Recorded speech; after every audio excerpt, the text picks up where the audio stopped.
अतिशय समाधानकारक त्या ठिकाणी होतं आहे। त्याच्यामुळे ज्या जागांच्या संदर्भामध्ये राष्ट्रवादी काँग्रेस पक्षाने भूमिका मांडली, शिवसेनेने मांडली, भारतीय जनता पक्षाच्या सुद्धा ज्या जागा त्या ठिकाणी होत्या त्या संदर्भामध्ये अतिशय योग्य पद्धतीने वाटप सुरू आहे। बारामतीची जागा राष्ट्रवादी लढणार आहे, मात्र विजय शिवतारेंनी या संदर्भात आम्हीच ही निवडणूक लढणार आहे, अपक्ष निवडणूक लढणार आहे असं म्हटलंय। तर विजय शिवतारेंना ज्यांना ज्या ठिकाणी लढायचं असेल त्याने लढावं।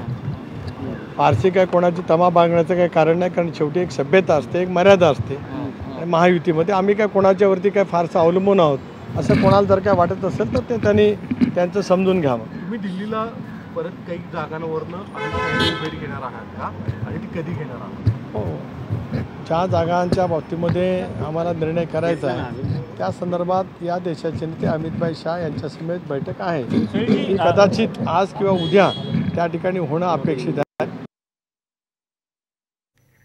तर निवडणुकीत पूर्ण ताकदीने लढणार असल्याचं सुनील तटकरे यावेळी म्हणाले। सोबतच विजय शिवतारेंबद्दल प्रश्न विचारल्यावर ज्यांना ज्या ठिकाणी लढायचं आहे त्या ठिकाणाहून त्यांनी लढावं असं सुद्धा यावेळी ते म्हणाले।